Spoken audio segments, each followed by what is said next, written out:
Okay. Is the video on? Yes. Okay. You want to start? Welcome to Susanna and Betty.com. We finally have one out. So, would you like to see Bartholomew and the Oobleck? Okay, 10 votes for yes. So we're going to do Bartholomew and the Oobleck. Okay, part one. Part 1. They still talk about it in the Kingdom of Did as the year the king got angry with the sky. And they still talk about the page boy, Bartholomew Cubbins. If it hadn't been for Bartholomew Cubbins, that king and that sky would have wrecked that little kingdom. Bartholomew had seen the king get angry many, many times before. But that year, when His Majesty started growling at the sky, Bartholomew Cubbins just didn't know what to make of it. Yet all that year the old king did it. All year long he stared up into the sky above his kingdom, muttering and sputtering through his royal whiskers. Things that come down from my sky. I don't see whiskers. His moustache, his beard, whiskers. All spring, when the rain came down, he growled at that. All summer, when the sunshine came down, he growled at But that. the suns don't come down. Well, the sunshine was in the sky, yeah? All summer, when the fog came down, he growled at that. It doesn't come down. Sometimes it does. Rolls down hills. Do you know? It rolls down hills. You'll see it one day. And that winter, when the snow came down, he started shouting. This snow, this fog, this sunshine, this rain, bah! These 4 things have come down from my sky. But King Derwin, Bartholomew tried to calm him. You've always had these same 4 things come down. That's the trouble, bellowed the king. Every year the same 4 things. I'm mighty tired of those old things. I know, Daddy makes a good voice. I want something new to come down. Something new come down? Bartholomew gasped. That's impossible, Your Majesty. You just can't have it. Boy, don't you dare tell me what I can or cannot have. Remember, Bartholomew, I am king. Maybe. I know, sire, said Bartholomew. You rule all the land and you rule all the people. Even kings can't rule the sky. Can't, eh? His Majesty flew into a terrible rage. Well, maybe other kings can't do it, but maybe I'm one king who can. You mark my words, Bartholomew Cubbins, I will have something new come down. But how to get something new to come down? That was rather hard to think up, and for many days the old king stomped around trying to figure out some way to do it. Then finally, late one night, when all the lords and ladies of the palace were fast asleep, just as the king was buttoning his royal nightshirt, he suddenly stopped still. A strange, wild light began to shine in his grey-green eyes. Why, of course, he began laughing. They can do it for me, Bartholomew Cubbins, blow my secret whistle. Quick, call my royal magicians. Your magicians, Your Majesty, Bartholomew shivered. Oh no, Your Majesty, don't call them. You hold your tongue, Bartholomew Cubbins.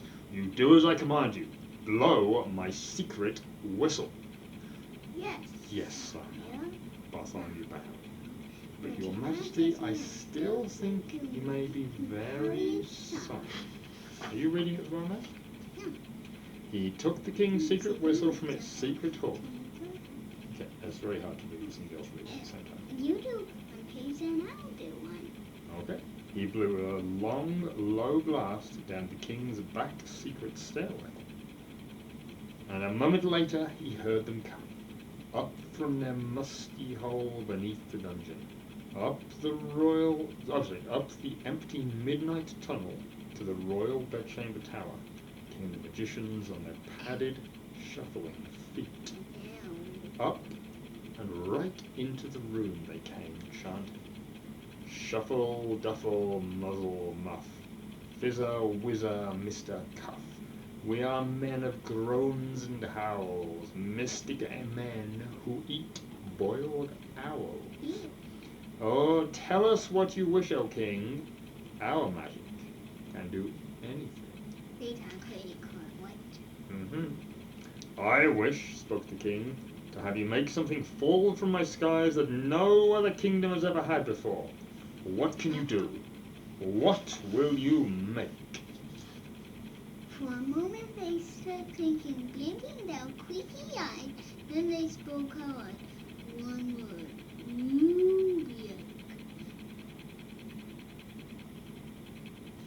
Eyes then asked the king, what will it yuppie? Won't you be rain? Won't you like snow? Won't you keep fog? That's all we know. We just can't tell you anymore. We've never made Oobleck before. They bowed, they started toward the door. Because you keep covering your mouth up and stop yourself being heard. We now go to our secret cave. Mr. Take Mountain Cave. There one night here, we'll work for you, and you'll have Oobleck when we leave. They'll do something crazy, whispered Bartholomew. Call them back, your majesty! Stop them! Stop them!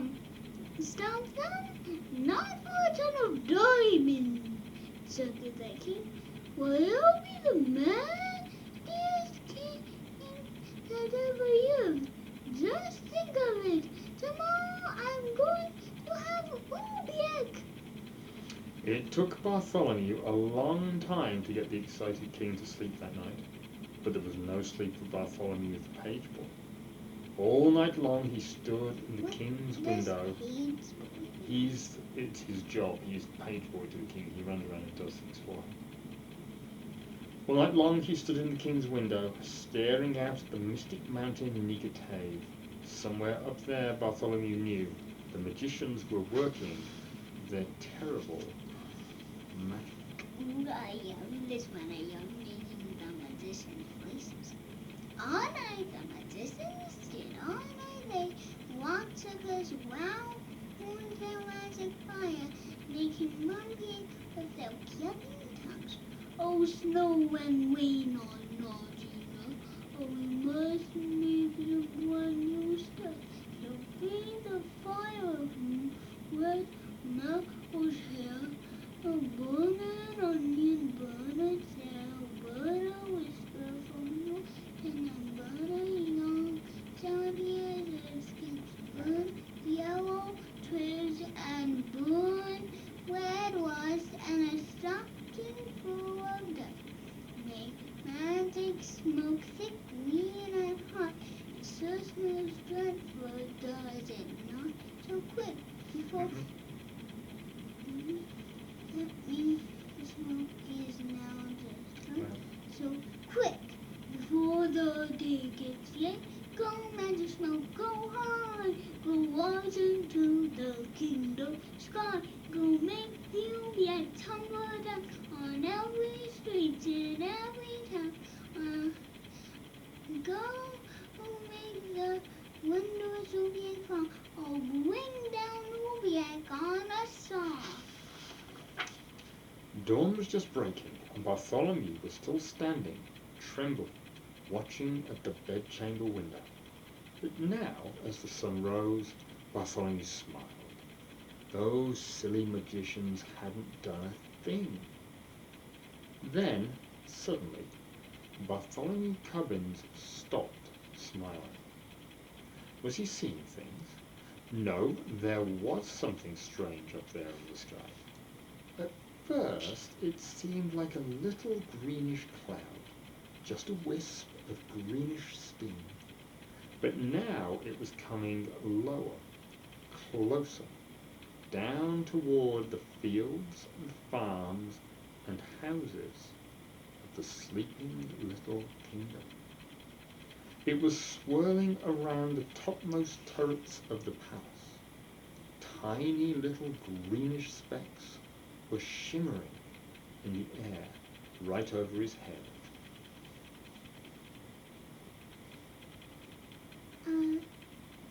Finish that one. Clearly the greenest fields, just about the size of grape seeds. He stretched out his hand. He started to catch one. Then he put his hand back. There was something frightening about those fields. Bartholomew slammed the window. Wake up, Your Majesty, he shouted. Your Oobleck, it's flying! The king sprang out of his royal bedsheets. By my royal whiskers it is, he cried. Oh, that beautiful Oobleck, and it's mine, all mine.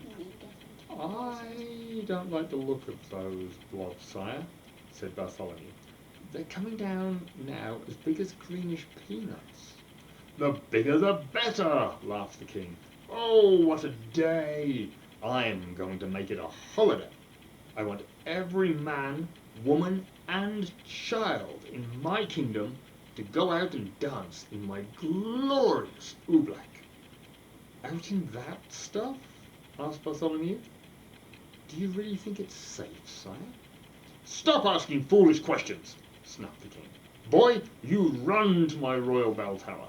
Wake my royal bell ringer.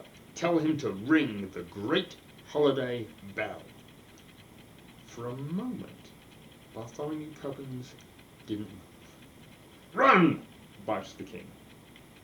Bartholomew ran. And that is the first part of Bartholomew and the Oobleck by Dr. Seuss. No, we'll do the rest tomorrow. Okay. See you next time at RosannaandEddie.com.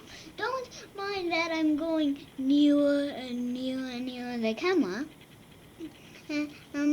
Here's the video recording we made. Zoop, zoop.